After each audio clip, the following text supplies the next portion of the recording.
Oi, pessoal. O álbum Construção, de Chico Buarque, no vestibular da URGS 2024. Foi a questão 24, que diz assim: no bloco superior abaixo estão listados títulos de algumas canções do álbum Construção, de Chico Buarque.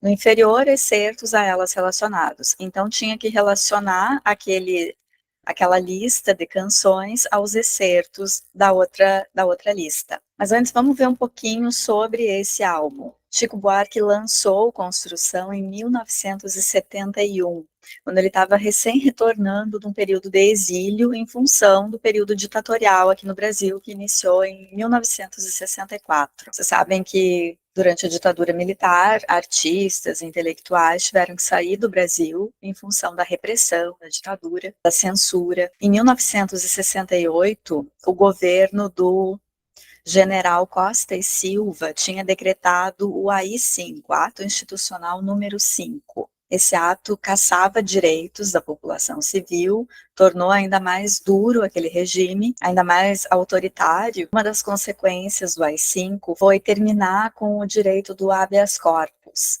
Então, se alguém ia preso, podia ficar detido sem que as autoridades precisassem comprovar o motivo da prisão em 24 horas. Com o habeas corpus, os advogados conseguem a soltura do seu cliente se num período de até 24 horas, a autoridade não dá provas da necessidade da prisão da pessoa, alguma coisa assim. Bom, em agosto de 2022, a URGS revogou o título de doutor honoris causas a 2 presidentes da ditadura militar, que eram militares, generais gaúchos aqui. Um deles era o Costa e Silva e o outro era Emílio Médici.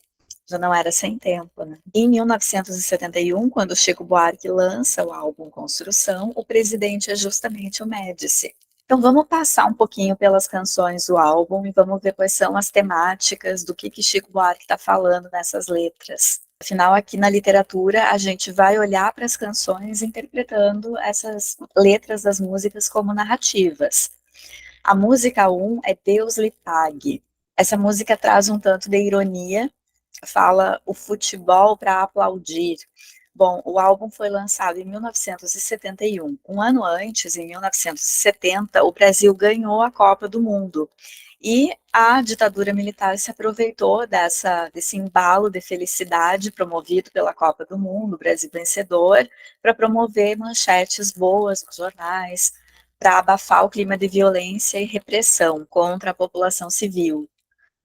Então, para a ditadura, a Copa de 1970 funcionou meio que como uma cortina de fumaça para tudo de ruim que estava acontecendo na economia, em função desse período ditatorial, desse período de militares no poder, e para encobrir a tortura, a repressão, o desaparecimento de pessoas que se opunham ao governo e desapareciam de uma hora para outra. Então, essa primeira música do álbum, Construção, que se chama Deus lhe pague, traz ironia falando exatamente disso, do governo tentar fazer parecer que estava tudo bem no país, por conta da vitória na Copa do Mundo, mas o clima era de terror instaurado. Essa música também traz a imagem de construções, andaimes, pingentes, o que remete a um período de intensa urbanização das cidades, e cidades se modificando, prédios sendo construídos, construção civil em alta, e muitos trabalhadores nessa área. Essa imagem de prédios, de construções, de cidades sendo ampliadas, é constante ao longo de todo o álbum. O eu lírico da primeira música, Deus lhe pague, é um homem do povo, que sai apressado, é um trabalhador, é alguém que range os dentes em agonia e pensa em fugir. Essa imagem da fuga também é constante no álbum. Bom, Chico compôs essas músicas, escreveu essas letras enquanto estava no exílio, enquanto ele próprio estava tendo de fugir da realidade brasileira. Então, natural que fale sobre isso. A última estrofe dessa música fala em carpideiras, que são aquelas mulheres que choravam nos velórios antigamente, eram chamadas carpideiras. Logo, a música também remete à morte, ao fim. Fala nas moscas bicheiras a nos beijar e cobrir. Moscas bicheiras, a gente já tem a imagem das carpideiras, então a gente pode associar a cadáver. São as moscas que vão no que está podre, né? As moscas que procuram ali o que está em decomposição. E essas duas imagens das carpideiras e das moscas bicheiras nos remetem à morte, a corpos mortos em decomposição, e isso nos faz pensar em corpos mortos que não foram sepultados, estão a céu aberto, ou seja, em mortes violentas, em mortes repentinas, em pessoas que morreram na rua, ao relento, cujos corpos ficam apodrecendo e sendo alvo das moscas. A cadáveres não enterrados, morte não natural, portanto, morte por assassinato, as mortes brutais resultantes da violência da ditadura militar no Brasil. A música 2 é Cotidiano. Novamente, o eu lírico, protagonista dessa narrativa e da Cotidiano, é um trabalhador braçal, trabalhador do povo, um operário, porque é alguém que tem que acordar às 6 horas da manhã. Bom, a gente pode inferir que esse eu lírico de Cotidiano vive em um ambiente de perigo, onde ele tem que tomar cuidado, porque a mulher dá esse lembrete para ele de que ele tem que se cuidar.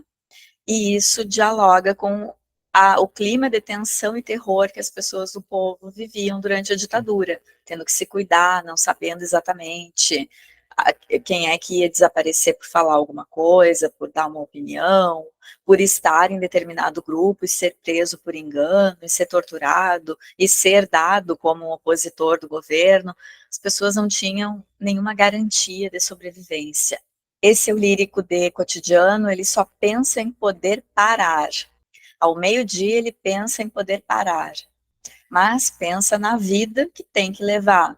Isso nos remete a um trabalhador que está exausto, que gostaria de parar para descansar, mas que não pode, porque precisa daquele trabalho duro para ter o seu salário, o seu dinheiro e sobreviver com a sua família. E aí, ao meio-dia, ele se cala, ele não para e não faz nada, ele se cala com a boca com feijão. Quer dizer, é alguém que está almoçando, provavelmente um arroz com feijão, a gente pode remeter a isso a um trabalhador mais pobre, comendo uma comida acessível, né, de valor acessível.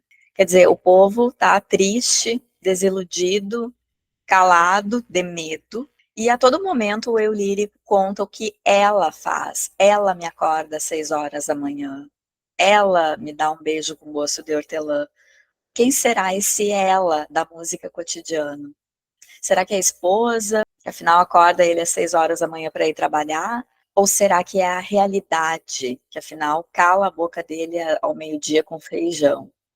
Ou será que é a vida? A rotina da vida não adianta, é isso mesmo, a gente tem que viver trabalhando pelo salário mísero que for. Ou será que é a esperança que faz ele calar e esperar que dias melhores venham? Ou será que é a realidade? Porque ele via que quem falava, quem se manifestava, muitas vezes era preso, era torturado, era machucado, ou desaparecia e era dado depois como morto. Esse ela que às 6 da tarde tem paixão, à noite aperta o eu lírico e jura amor eterno, mas às 6 horas da manhã seguinte acorda ele de novo para dar continuidade na rotina. Quem será esse ela?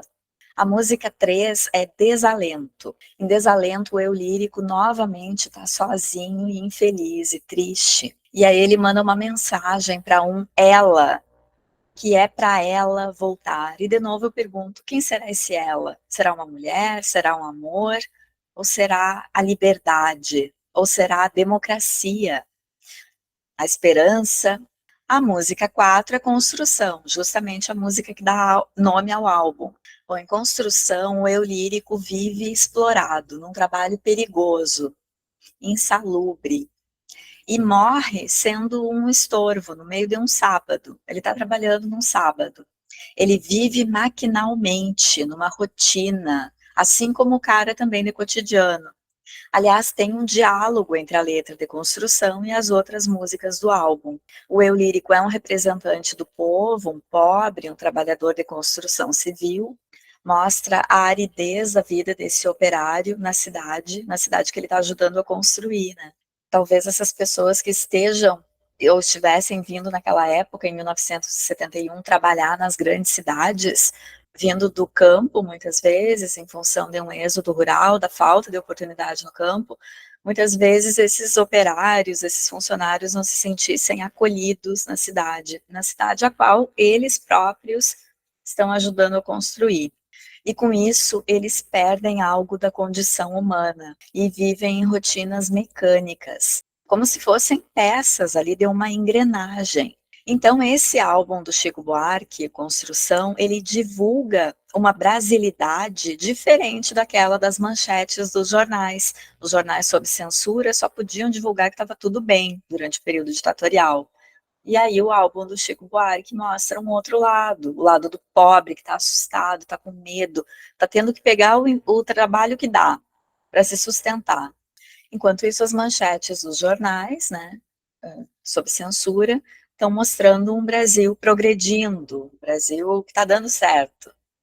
Para frente, Brasil, salve a seleção. Era o slogan da Copa de 1970, que escondia as prisões arbitrárias, as torturas, o medo e a miséria em que as pessoas viviam. A música 5 é Cordão. Em Cordão, o eu lírico se nega a continuar vivendo, sofrendo e acorrentado. E a liberdade dele está em cantar e sorrir. É carnaval, é um cordão de bloco de rua, a gente pode pensar, é carnaval. E esse eu lírico não é plenamente ouvido, porque diz: alguém vai ter que me ouvir. A gente pode interpretar isso de duas formas. É um eu lírico, é um protagonista que está cantando no meio da multidão, num cordão de um bloco de carnaval, e como está todo mundo cantando também, a voz dele não é ouvida, ou ele não é ouvido porque no período ditatorial o povo não estava sendo ouvido, a democracia estava abalada, eclipsada. A música 6 é Olha Maria. O eu lírico da música 6, Olha Maria, sabe que Maria precisa fugir, precisa partir. Quer dizer, é mais uma personagem em fuga. Por que alguém precisa partir, precisa fugir? Para sobreviver, para se esconder, talvez. E ele próprio, o eu lírico dessa canção, só tem agonia a oferecer. A música 7 é Samba de Orly. Novamente, o eu lírico falando de alguém bem próximo a ele que está em fuga, que tem que se esconder, que tem que fugir, precisa partir imediatamente. E ele que fica, está sofrendo, está chorando. Então, mais uma música que fala dos exilados e dos que ficavam apreensivos, sem saber quando iam ver esses amigos exilados de novo. A música 8 é Valsinha. Nessa música, a canção conta de um casal que há muito não ousava dançar. Conta de um casal que há muito não ousava dançar e ser feliz, mas que quando dança, a felicidade do casal contamina e ilumina toda a cidade. A gente pode interpretar que é uma música que fala de esperança, pensando nesse viés político. A música 9 é Minha História, em que o eu lírico conta a história dos pais. Um marinheiro por quem a mãe se encantou e que assim como apareceu, como surgiu, partiu. E a música 10 é Acalanto, que mais uma vez tem uma imagem de desesperança, de medo, e o eu lírico diz que não vale a pena despertar, o que a gente pode interpretar como esse eu lírico está vivendo um grande pesadelo, mas que talvez acordando o pesadelo se revele ser a realidade, né, a realidade desse Brasil sob censura. Bom, a gente viu com isso que as personagens das narrativas das canções de construção vivem em um impasse. Elas estão vivendo um momento crucial da vida, ou é um momento que tem que decidir fugir, ou é um momento em que tem que decidir por não abandonar o emprego, porque precisam sustentar a família, a maioria desoladas, tristes. Bom, vamos ver então a lista dos excertos para combinar lá com o nome das canções. O primeiro fragmento traz esse excerto aqui. Todo dia ela faz tudo sempre igual, me sacode às 6 horas da manhã, me sorri um sorriso pontual e me beija com a boca de hortelã. Esse é um fragmento da canção Cotidiano. O segundo excerto diz: um dia ele chegou tão diferente do seu jeito de sempre chegar, olhou de um jeito muito mais quente do que sempre costumava olhar, e não maldisse a vida tanto quanto era seu jeito de sempre falar, e nem deixou-a só num canto, para seu grande espanto, convidou-a para rodar.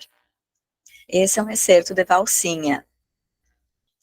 O terceiro excerto diz: pede perdão pela duração dessa temporada, mas não diga nada, que me viu chorando, e pros da pesada, diz que eu vou levando. Vê como é que anda aquela vida à toa, e se puder, me manda uma notícia boa. Parece a fala de alguém que está fora, que está no exílio, querendo uma notícia boa do Brasil. Esse é um excerto de Samba de Orly. O quarto excerto diz: amou daquela vez como se fosse a última. Beijou sua mulher como se fosse a última, e cada filho seu como se fosse o único. E atravessou a rua com seu passo tímido. É um excerto de construção, em que Chico Buarque brinca com essas últimas palavras ali, ó, última, único, tímido, e vai intercalando essas proparoxítonas ao longo da música. Elas vão se substituindo. Com isso, então, a gente tem como sequência correta a sequência 2, 5, 4, 1, e como resposta correta a alternativa D.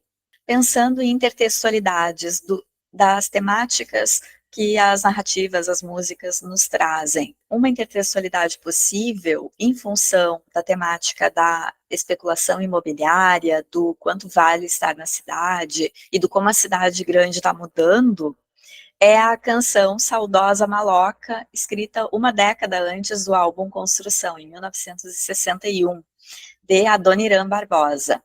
E diz: se o senhor não está lembrado, dá licença de contar que aqui, onde agora está, esse edifício alto, era uma casa velha, um palacete assobradado. Foi aqui, seu moço, que eu, Mato Grosso e o Joca construímos nossa maloca, mas um dia nem quero me lembrar. Veio os homens com as ferramentas, o dono mandou derrubar.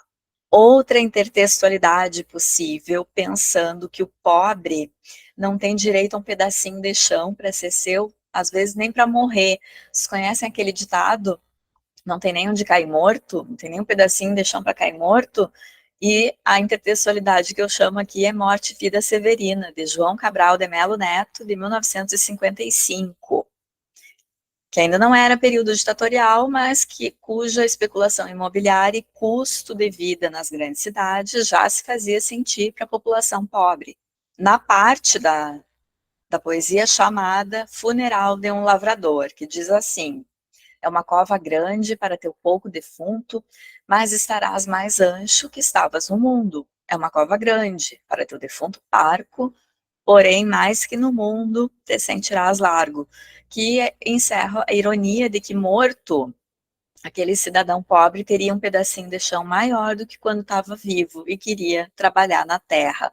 E, por fim, uma outra intertextualidade possível é com o clássico de Franz Kafka, A Metamorfose, de 1920, pela questão das vidas mecanizadas, desses trabalhadores da construção civil, vivendo em perigo, vivendo dias iguais, dias idênticos, e sendo mais um trabalhador igual a todos os outros, como o Gregor Samsa de A Metamorfose, que um dia, por ser tão igual e por viver dias tão iguais, por ser igual aos seus companheiros, um dia acorda como um inseto, metamorfoseado. E aí eu deixo aqui a lembrança aqui na playlist do podcast Literatura Oral aqui no canal Literatura Oral.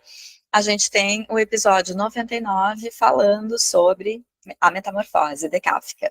Bom, é importante a gente pensar nessas intertextualidades porque elas fornecem também repertório que vocês podem utilizar, por exemplo, na redação. Deixa um like, se ainda não for inscrito, te inscreve no canal. Até a próxima!